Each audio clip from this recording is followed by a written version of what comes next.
Welcome to Hub History, where we go far beyond the Freedom Trail to share our favorite stories from the history of Boston, the hub of the universe.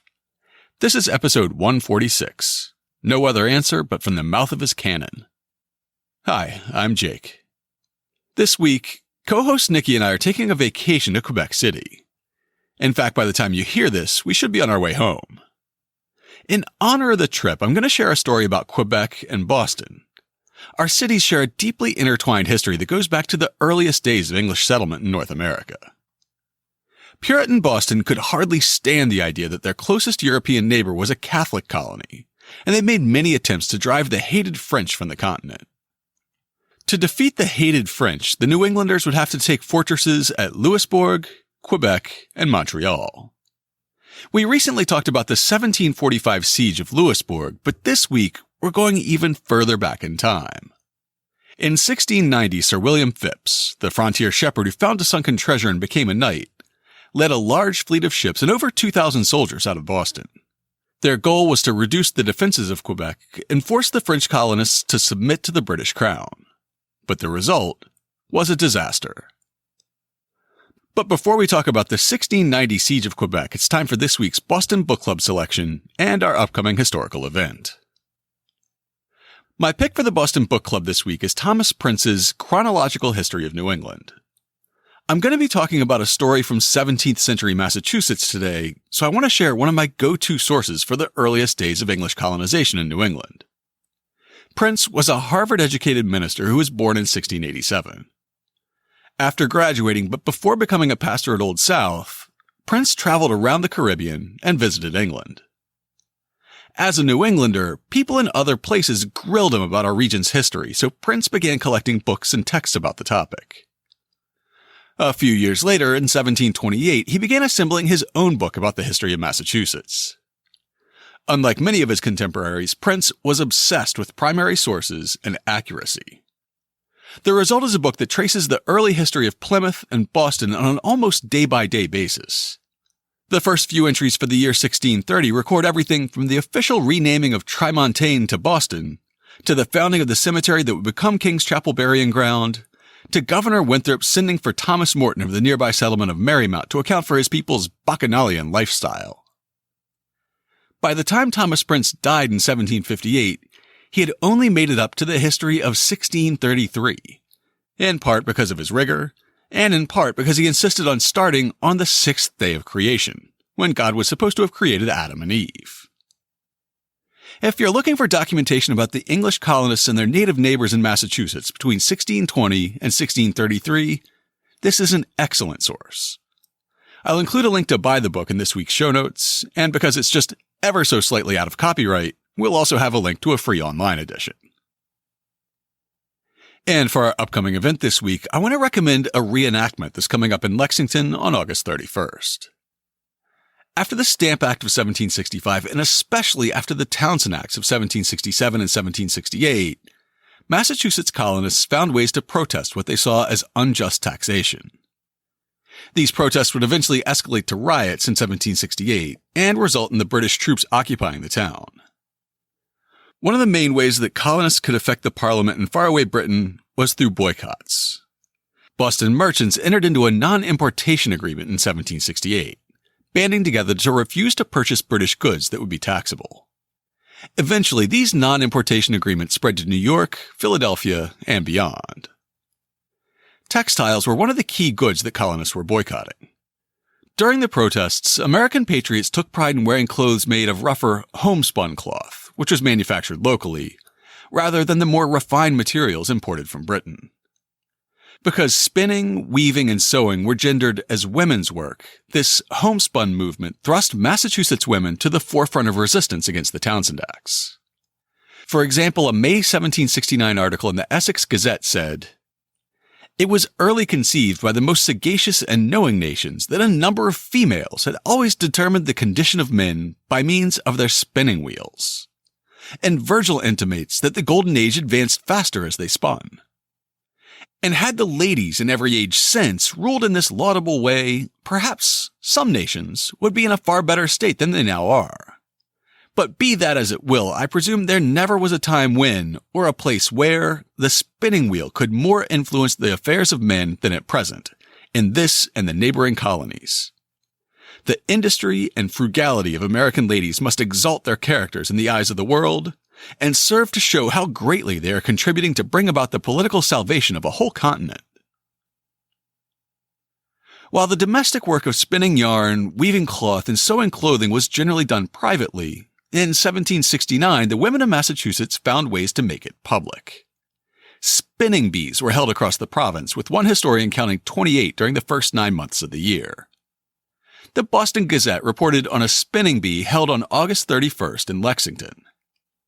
Lexington, August 31st, 1769. Very early in the morning, the young ladies of this town, to the number of 45, assembled at the house of Mr. Daniel Harrington with their spinning wheels, where they spent the day in the most pleasing satisfaction, and at night presented Mrs. Harrington with the spinning of 602 knots of linen and 546 knots of cotton.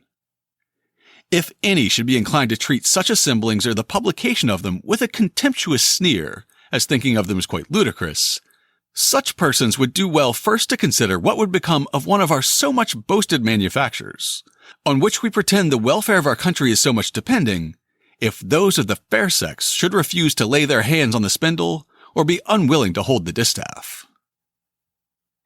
On August 31st, the Lexington Historical Society will mark the 250th anniversary of this patriotic protest by the women of Lexington. Here's how they describe the event. On the exact 250th anniversary of the 1769 spinning protest in Lexington, come to a reenactment of that important event in its original location. There will be spinners in period dress, interpreters sharing information about the craft of spinning, the political climate of the time, and the British goods boycott that sparked the 1769 spinning bee. August 31st will be a Saturday, and the event will be held on Harrington Road, across the street from Battle Green, from noon to 4 p.m. It's free and open to the public. Before I move on with the show, I want to say thank you to all of our Patreon supporters. While we enjoy researching and recording a new show each week, it does come with costs. We pay for web hosting, podcast feed hosting, security, and some online audio tools. The folks who support Hub History on Patreon help us offset the costs of creating the show, and they're allowing us to work towards some future improvements as well. If you'd like to join them in supporting the show, check out patreon.com/hubhistory or go to hubhistory.com and click on the Support Us link. For as little as $2 a month, you can help us make Hub History. And now it's time for this week's main topic. When we last talked about William Phips in episode 123, he'd just been dubbed Sir William by King James II. That in itself was quite surprising given Phips's humble roots. He was born on the Maine frontier, the 21st of 26 children, and he spent his early days as a shepherd. At 18, he entered into a contract as an apprentice to a ship's carpenter. When his 4 years as an apprentice were finished, William Phips moved to Boston and opened his own shipbuilding business. Before he became Sir William, he was Captain William Phips, piloting ships of his own design on trading voyages back and forth between the Maine coast and Boston between Boston and the Caribbean. In every port, he heard rumors of lost treasures, sunken Spanish galleons stuffed to the gills with gold and precious stones. He became obsessed with these rumors, leading 3 treasure hunting expeditions to the Bahamas and eventually finding a fortune in Spanish silver. Now a rich man, Sir William Phips returned to Boston for the first time in over 4 years. Along with his title, the king had granted Sir William the position of Provost Marshal General, which put him in charge of the sheriffs in the province. This is about where we left off in episode 123, and that's where we'll pick up the narrative this time. Samuel Sewall's diary records Sir William's arrival back in Boston in June of 1688, and in July he reports on special sermons honoring Sir William. Also in July, there's a record of him taking the oath of office for his role as Provost Marshal, or High Sheriff as Samuel Sewall put it. Between these entries celebrating William Phips, Sewall's diary captures the great controversy that was rocking Boston at that time. Sir Edmund Andros was appointed as the governor of the Dominion of New England when King Charles II revoked the charter of the Massachusetts Bay Colony. He was enormously unpopular in Boston, and one of the key reasons was his Anglican faith. He insisted that he should be allowed to use one of the town's Puritan meeting houses for his worship services, but they all refused him. He eventually demanded the key to Third Church, today's Old South, against the minister's will. In June and July of 1688, Sewell rails against the governor and his Anglican services in his diary, revealing a Boston where their new night was celebrated, while the governor, their old night, was reviled. Phips was now one of the most wealthy men in Boston, and with his new job, he was in a position to earn a tidy income without actually having to do much. Instead of sitting on his laurels, though, he jumped into the ongoing political fray. After spending only 6 weeks in Boston, he departed for London, where he met up with Increase Mather, and the two men pressed the king and Parliament to get rid of Andros and restore the colony's charter. Later that year, the Glorious Revolution replaced Catholic King James I with Protestant William and Mary, who were much more friendly to Puritanism than their predecessor had been. While Increase Mather stayed in London to lobby for a new charter, Phips sailed back to Boston carrying news of the Glorious Revolution and a proclamation by the new monarchs. He arrived in May of 1689 in the midst of a major upheaval. The previous month, the people of Boston had learned of the revolution in New England, and the militia marched into Boston and arrested Governor Andros. We covered the 1689 Boston Revolt back in episode 6, but it is a topic we should revisit sometime in more detail. The bottom line is that when Phips got home, the governor was imprisoned at Castle William, and former Governor Simon Bradstreet was governing under the rules of the old vacated charter. In the chaos that reigned, the wealthy and influential Phips aligned himself closely with the powerful Mather family. No formal government would be established until Increase Mather finally convinced William and Mary to issue a new charter in 1692. In the meantime, the colony's neighbors to the north in New France took advantage of the disarray to launch a series of raids across the frontier, burning towns and taking captives in an escalation of King William's War, which had been simmering even during the Andros administration. Throughout 1688 and 1689, the French and Wabanaki had been pushing the English colonists inexorably out of Maine. First, they took today's Bristol, and then Portland, and then on March 19, 1690, Samuel Sewell records an attack on another town in Maine. The news came indistinctly in the afternoon of the surprisal of Salmon Falls. The doleful news came that between 80 and 100 persons were killed and carried away, were taken by surprise about break of day. Salmon Falls is today's Berwick, Maine, which sits on the state line with New Hampshire today. With this victory, the Wabanaki had effectively pushed the English colonists out of Maine entirely. The New Englanders immediately launched a few retaliatory raids, but they didn't believe that the Wabanaki Confederacy was at the root of their troubles. In his Life of William Phips, Cotton Mather places the blame for all the Bay Colony's difficulties squarely at the feet of the French in Canada.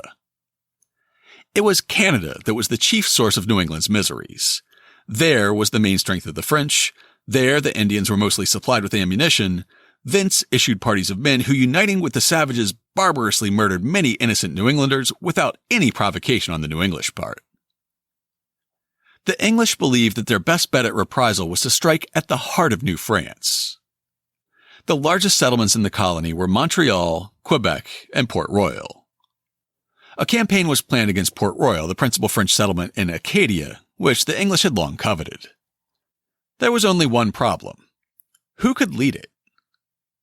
Although he didn't have military experience, having plied his trade as a shipbuilder while others fought in King Philip's War, Sir William was seen as a promising candidate.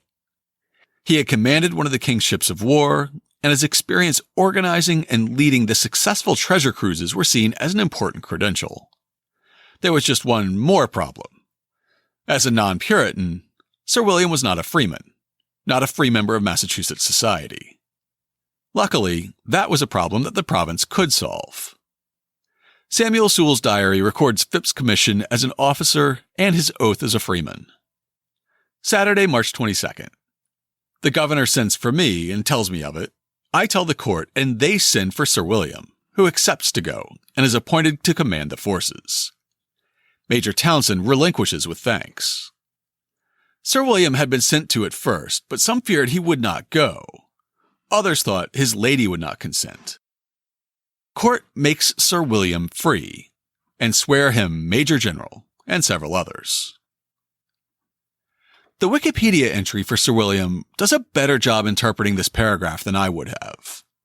It says that the diary shows that Phips, though knighted and one of the richest men in the colony and highly active on the colony's behalf, was not yet able to vote or serve under the provisional government, as they were following the old charter, wherein only church members were free. The court, not the church, made Phips free on this Saturday, according to Sewell. Sewell was religiously devout and active in his church congregation and would not likely have misspoken or deliberately withheld information on this point. In Cotton Mather's Life of William Phips, he claims that this civil conversion was followed the next day by an authentic spiritual conversion. He says that on March 23rd, Phips came to his church, offering himself first unto the baptism, and then unto the supper of the Lord. He presented unto the pastor of the church with his own handwriting the following instrument. I will here faithfully transcribe it without adding so much as one word unto it. There follows a long testimonial offering complicated scriptural affirmations of Puritan theology. The idea that our former shepherd and treasure hunter wrote it spontaneously strains credulity. It concludes in part, I can do little for God, but I desire to wait upon him and his ordinances, and to live to his honor and glory. My being born in a part of the country where I had not in my infancy enjoyed the first sacrament of the New Testament has been something of a stumbling block unto me. But though I have had proffers of baptism elsewhere made unto me, I resolved rather to defer it until I might enjoy it in the communion of these churches. That I may make sure of better things, I now offer myself unto the communion of this church of the Lord Jesus. There are a few possible explanations for this story. One is that Cotton Mather entirely invented it. As we saw in our episode about his execution sermons for pirates, Mather wasn't above inventing a conversation with the condemned if it served his theological purposes. So maybe he would invent a conversation with the converted as well. Maybe Phips really had a genuine conversion experience on the very day he was also made a freeman by the court. Perhaps, though, the most likely possible explanation is that someone else wrote Sir William's testimony for him, he signed his name to it, and Cotton Mather rubber stamped it, putting a clerical seal of approval on the civil conversion that was already complete. No matter how it happened, Cotton Mather concluded, accordingly, on March 23, 1690, after he had in the congregation of North Boston given himself up first unto the Lord and then unto his people, he was baptized, and so received into the communion of the faithful. This politically convenient conversion swept away the barriers standing in the way of Sir William's command, and he led a small fleet out of Boston Harbor on April 23, 1690. He commanded 7 ships with about 700 men in total, of whom about 450 were militia members who would form his infantry. They worked their way up the Maine coast, arriving at Port Royal on May 9th. On the other side, the French commander had a garrison of about 70 men, a fort that was not yet fully constructed, and no cannons mounted. The officers negotiated for 2 days, and then the French surrendered the fort. Under the terms of the surrender, the French garrison was taken prisoner, and all the goods belonging to the French crown were to be turned over to the English. A journal of the expedition attributed to Phips records what happened after the French allegedly removed some of the government property that was supposed to be surrendered. Monday, May 12th.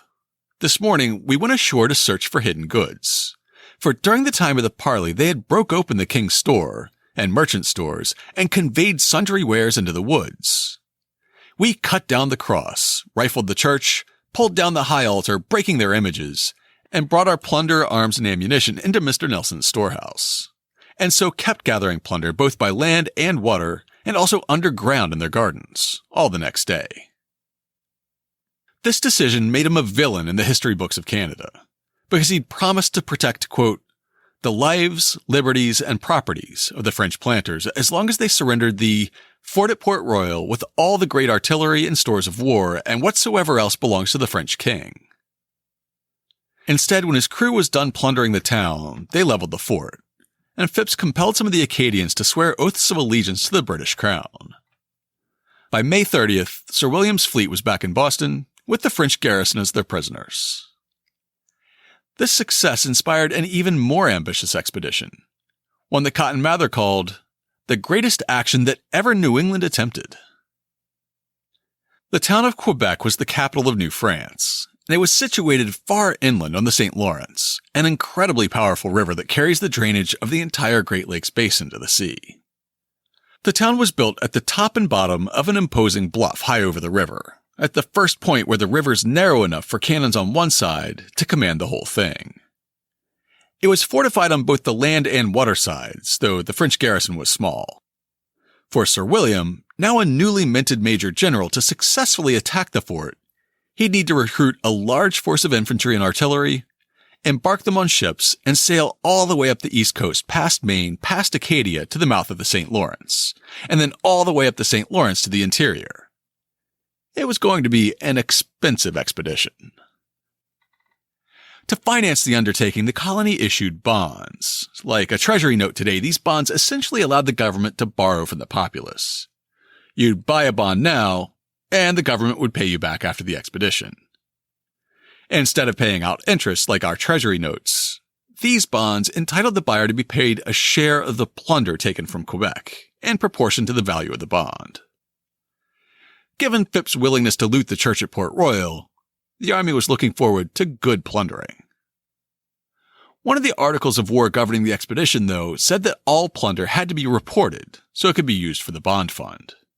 It said that whosoever shall at any time seize or take any plunder, of what kind or nature soever from the enemy, shall forthwith give notice thereof to the general, lieutenant general, or chief officer present, with an account thereof, that the same may be disposed of and secured according to further order.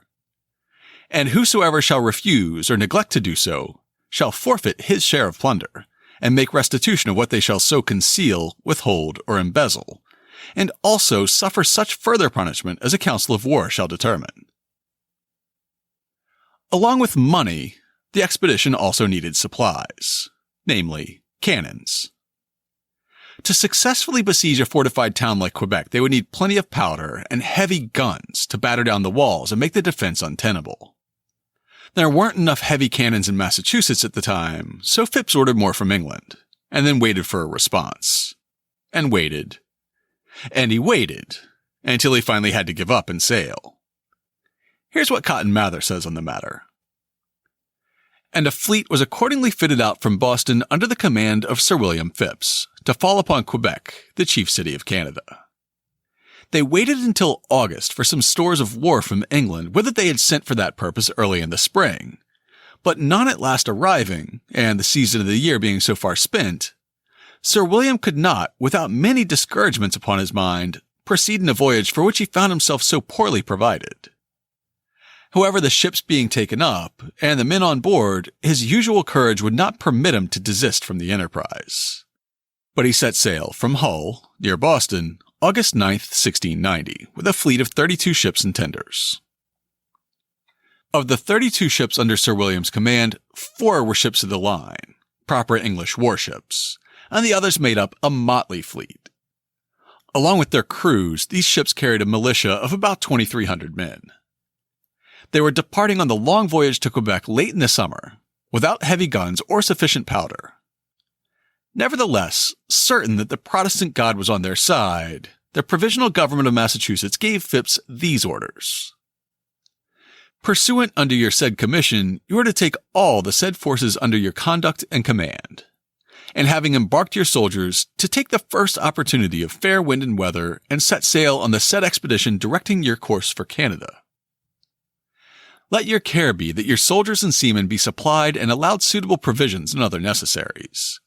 You are to take effectual care that your ships and soldiers be provided and fit for service, and to prosecute your commission in making what spoils and destruction you can upon the enemy French and Indians.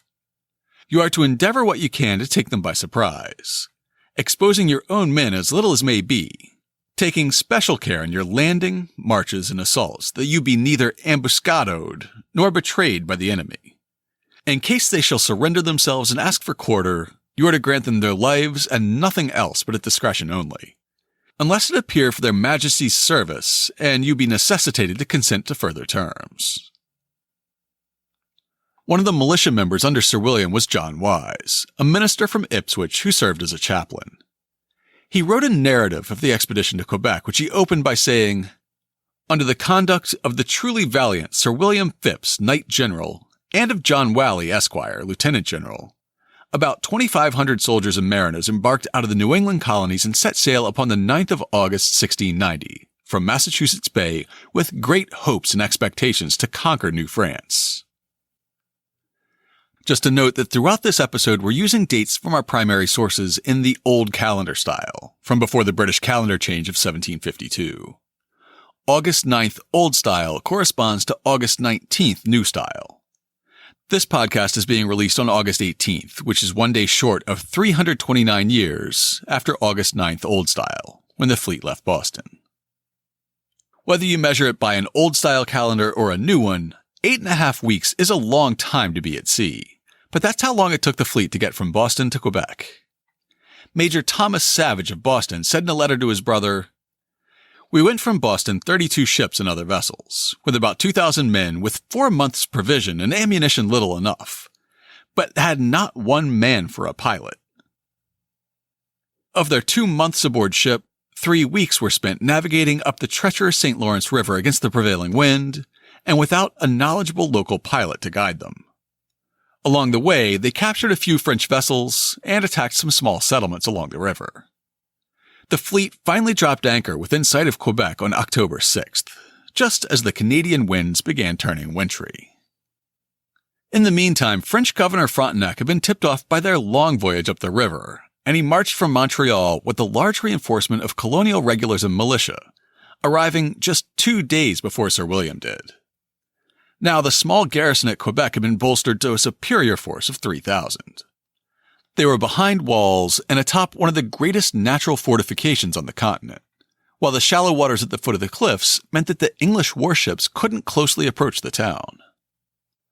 Undeterred, Sir William sent Major Savage ashore that very day, carrying a flag of truce and a letter for the governor. Frontenac had the residents and his troops all turn out in the streets, screaming and shouting insults, while the blindfolded Boston major was led to the Chateau St. Louis, the governor's mansion, giving the impression of a much larger force. Inside the chateau, the governor and his top officers waited in their finest uniforms, again projecting strength. The militia officer then delivered Sir William's demand for an immediate surrender of the French city, quoted here by Cotton Mather. "Sir William Phips, Knight, General and Commander-in-Chief in and over their Majesty's forces of New England by sea and land. To Count Frontenac, Lieutenant General and Governor for the French King at Canada, or in his absence to his deputy. The war between the two crowns of England and France doth not only sufficiently warrant, but the destruction made by the French and Indians under your command and encouragement upon the persons and estates of their Majesties' subjects in New England, without provocation on their part, hath put them under the necessity of this expedition, for their own security and satisfaction. And although the cruelties and barbarities used against them by the French and Indians might upon the present opportunity prompt unto a severe revenge, yet being desirous to avoid all inhumane and unchristian-like actions, and to prevent shedding of blood as much as may be, I, the aforesaid Sir William Phips, Knight, do hereby, in the name and in the behalf of their most excellent Majesties, William and Mary, King and Queen of England, Scotland, and Ireland, defenders of the faith, and by order of their said Majesties' government of the Massachusetts colony in New England, demand a present surrender of your forts and castles, undemolished, and the king's and other stores, unembezzled, with a seasonable delivery of all captives, together with a surrender of all your persons and estates to my dispose. Upon the doing whereof, you may expect mercy from me as a Christian, according to what shall be found for their Majesties' service and the subjects' security. Which, if you refuse forthwith to do, I am come provided and am resolved by the help of God in whom I trust, by force of arms to revenge all wrongs and injustices offered, and bring you under the subjection to the crown of England, and when too late, make you wish you had accepted the favor tendered. Your answer in an hour is required, upon the peril that will ensue." French-Canadian historian René Chartrand wrote, "Up to that point, Phips and his New Englanders were quite confident that the cowardly and effete French would be no match for their hardy men, and the city was expected to surrender immediately. After delivering Sir William's ultimatum, Savage pulled out his pocket watch to count down the hour. Chartrand continues, "That was too much for Frontenac. He was so enraged that he wanted to have the messenger hanged at once in full view of the Massachusetts fleet." The Bishop of Quebec had to intervene to save the major's life. Instead of the expected surrender, Frontenac delivered a response that's become legendary in Canada, that they should have no other answer but from the mouth of his cannon. Cotton Mather records an expanded version with Frontenac saying that Sir William Phips and those with him were heretics and traitors to their king, and had taken up with that usurper the Prince of Orange, and had made a revolution which, if it had not been made, New England and the French had been all one, and that no other answer was to be expected from him but what should be from the mouth of his cannon.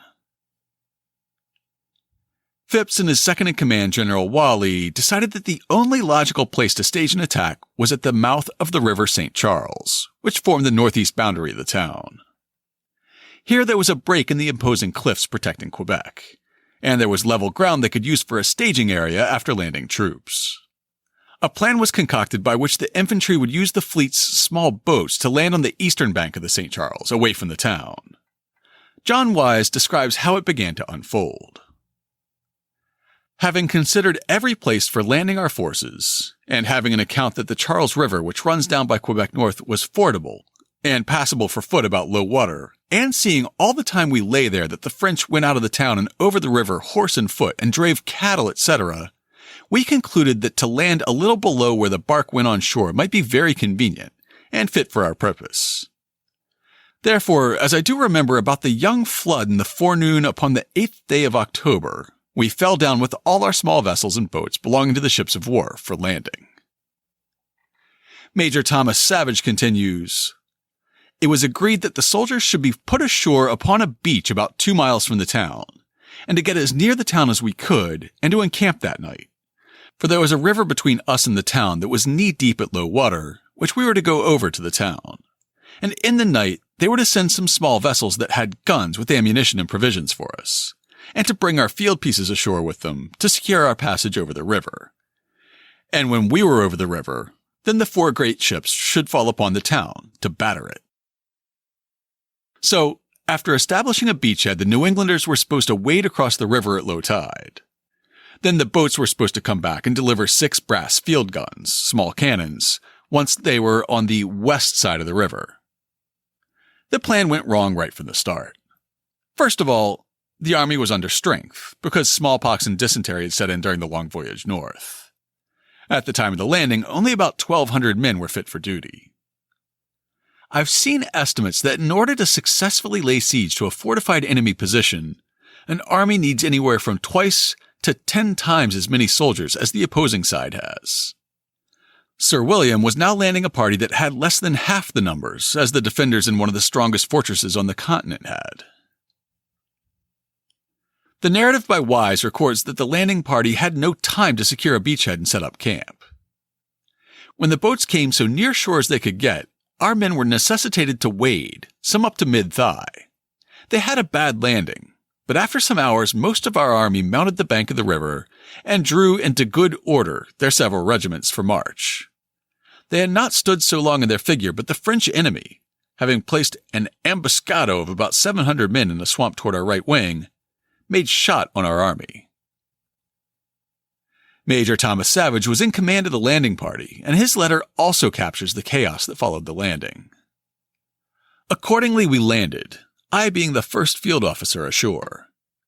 We landed about 1,200 men, and as soon as we came ashore, at the side of the beach was a swamp, where lay an ambuscade of about 600 French, who galled us at our landing. But our men, running very briskly on them, beat up their ambuscade, and followed them a great way. All our men in their landing waded, some up to their middle, none less than to their knees. By the time that we had rallied, the sun was near set, so we marched about half a mile from the river, and so encamped. Our men had spent the greatest part of our ammunition in this skirmish, having taken ashore with them about 3/4 of a pound of powder a man, and about 15 or 18 shot, and but 2 biscuits a man, And the reason why they carried no more was because the small vessels were to carry it into the river that night. We had in this skirmish about 5 men killed outright and about 20 men wounded. Savage and the Massachusetts men didn't know it, but Frontenac was holding his best men, the colonial regulars, in reserve inside the city walls. Only the Canadian militia had engaged the landing party as they floundered through the woods and swamps along the River St. Charles. Now they were tired, wet, cold, out of food, and nearly out of ammunition as the sun set on the first day. As planned, the small boats came back under cover of darkness carrying the 6 small field guns. Unfortunately, they delivered the cannons to the wrong side of the St. Charles, and they didn't bring badly needed food or gunpowder. Savage continues, "About midnight, they sent us ashore 6 field pieces, about 800 pounds apiece, which we could not tell what to do with, it being a marshy place, and several small gullies to go over. We sent aboard for ammunition and provision, but they sent us half a barrel of powder, which, what that was, you may judge, amongst near 1,200 men, and sent no provision." Since Phips hadn't gotten any heavy guns from England, the expedition's best artillery consisted of the guns of the ships of the line. Far from turning the tide of battle, though, Savage says, "We were no sooner engaged at our coming ashore, but contrary to orders, those 4 ships of war, as they called them, weighed their anchors and fell to battering the town. And there spent the greatest part of their ammunition by the time that they got back. The naval guns could not fire high enough or far enough to reach the batteries on top of Quebec's protective cliffs, while the French guns could hit any point on the river.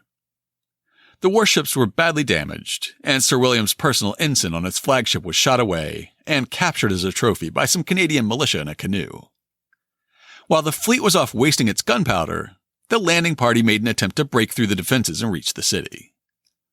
Chartrand writes, "After a couple of miserable days, the New Englanders on shore decided to attack. The plan was to cross the St. Charles River, carry the shore positions, overcome the earthworks, and break into the city. They set out in the best European tradition, with drums beating and colors unfurled. At the edges of the woods, plenty of Canadian militiamen were waiting for them. The New England militiamen could not cope with their heavy fire, wavered, and fell back. Brass field guns were brought up and fired into the woods, but to no effect. At length, unable to advance further, the New Englanders retreated back to their camp. The Canadians and Indians maintained the pressure thereafter by skirmishing closer and closer to their camp. By the time they got back to the landing party, the ships were almost out of powder and virtually useless. Thomas Savage needed food and ammunition, writing, "Sending aboard often to see to get some victuals, for we could meet with little ashore, the enemy having drove their cattle into the woods.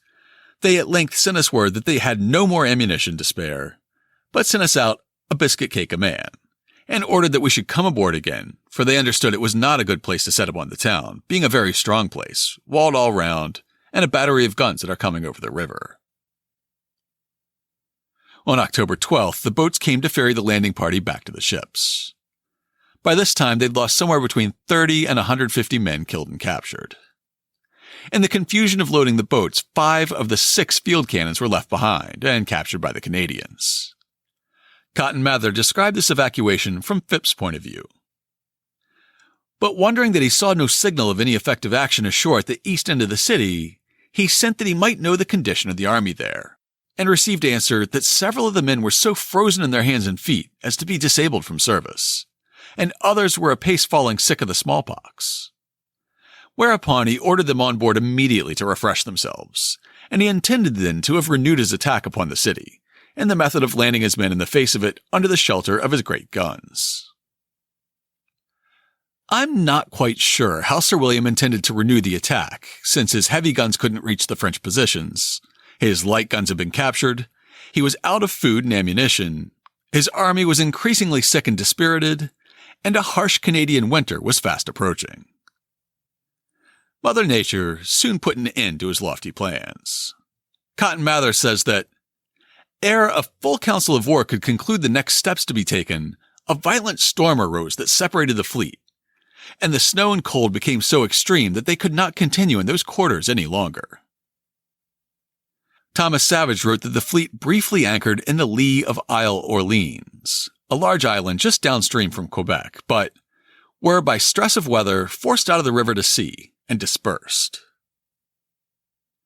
Rather than reckoning with Sir William's poor planning and leadership, Cotton Mather decided that the expedition's failure was part of a divine plan. Thus, by an evident hand of heaven, sending one unavoidable disaster after another, as well-formed an enterprise as perhaps was ever made by the New Englanders, most unhappily miscarried, and General Phips underwent a very mortifying disappointment of a design which his mind was as much as ever any set upon. Perhaps Mather was right, and the Puritan God miraculously delivered Catholic Quebec from destruction. Or perhaps it was a poorly planned campaign against an incredibly strong position. Either way, 1690 was neither the first nor the last time that the French, English, and Americans fought over Quebec. The first had occurred when the French settlement at Quebec had been around for 20 years, but Boston didn't exist yet.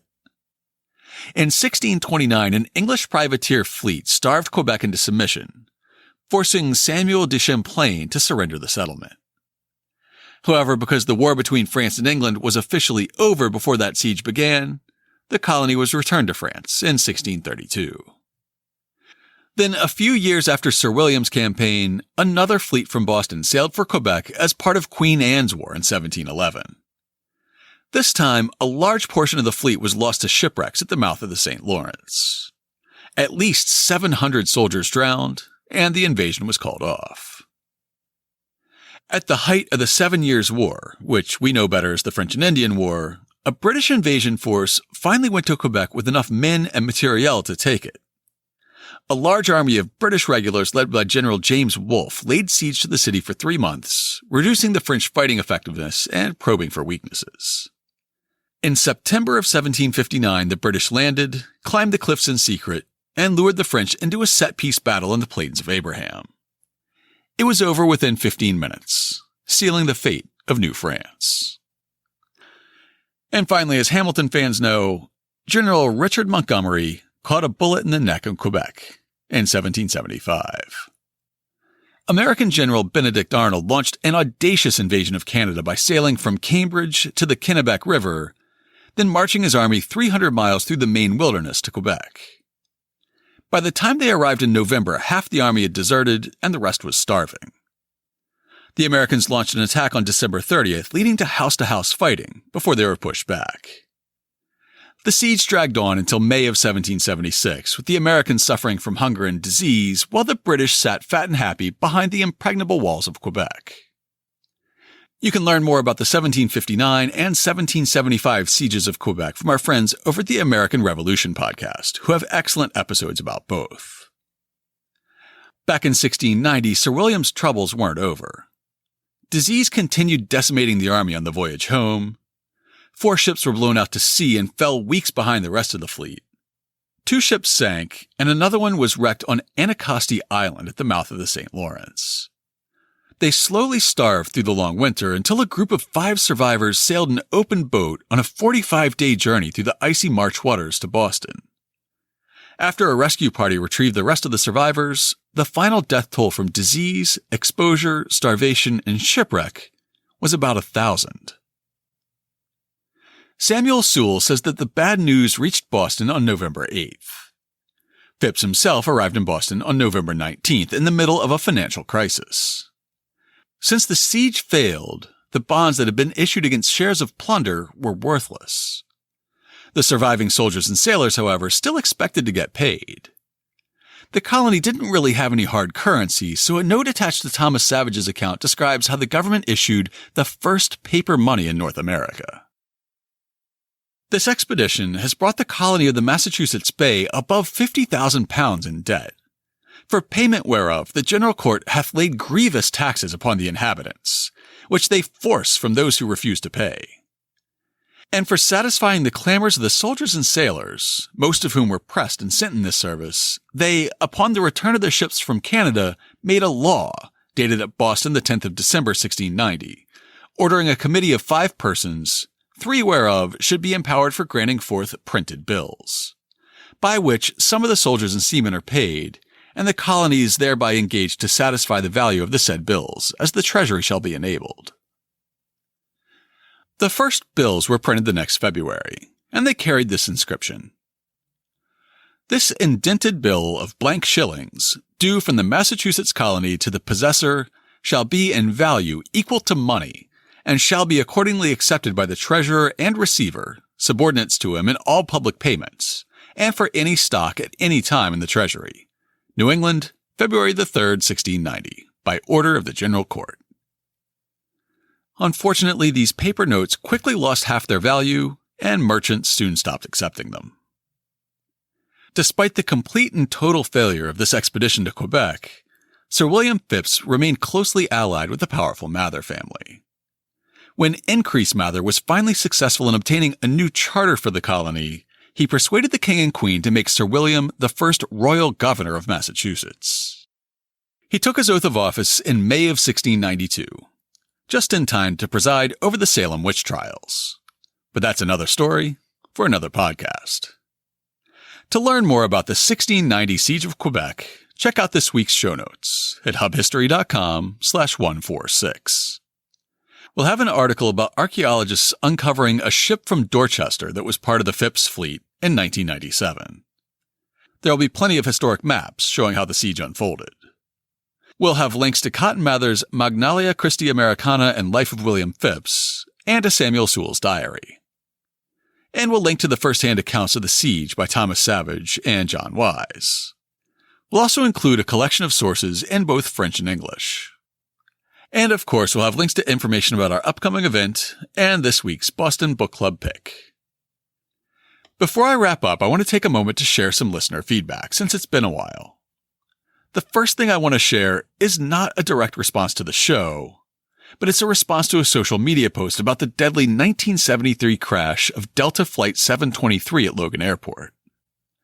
A follower shared that her grandparents died in the crash. She'd like to connect with others who might have lost somebody in the crash as well. If that's you, email jake@hubhistory.com and I'll connect you. Dan, who asked the question about secret tunnels in the North End that inspired episode 143, listened to the show and said, "Wow, great podcast. I was surprised that my question resulted in such a well-researched historical expose on the legendary tunnels. Very happy that you decided to delve into the subject. I thoroughly enjoyed listening to what you had discovered. Thanks for answering my question a second time around and on a whole new level." William Ricker heard the same episode and took issue with my statement that there was no need for smugglers anymore after the Revolution. I somehow doubt that incentive to dodge tariff takers completely vanished with independence.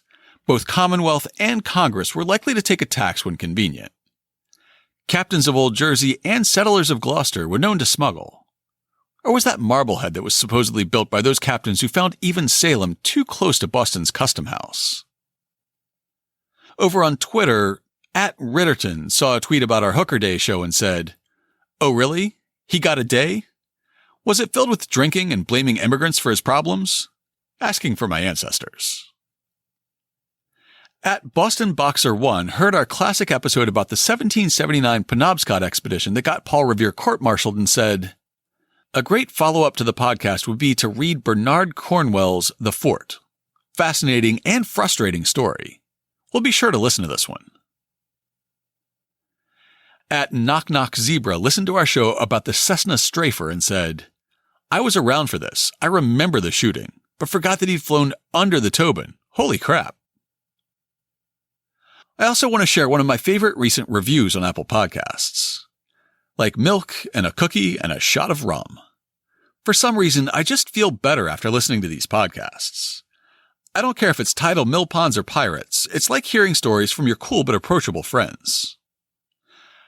I loved being described as being like milk and a cookie and a shot of rum, but the author didn't email me their address, so I couldn't send them a Hub History sticker. Remember, claim your review if you want a sticker. We love getting your feedback, whether you loved the episode or just liked it a lot. We're happy to hear your episode suggestions, factual corrections, and alternate sources that we missed.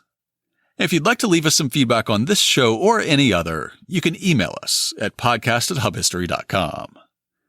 We also have a voicemail line at 617-383-9255 where you can call and leave us a message.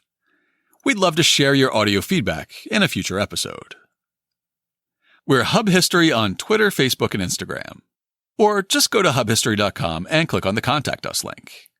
While you're on the site, hit the subscribe link and be sure that you never miss an episode. If you subscribe on Apple Podcasts, please consider rating and reviewing the show. Or just tell a friend about us.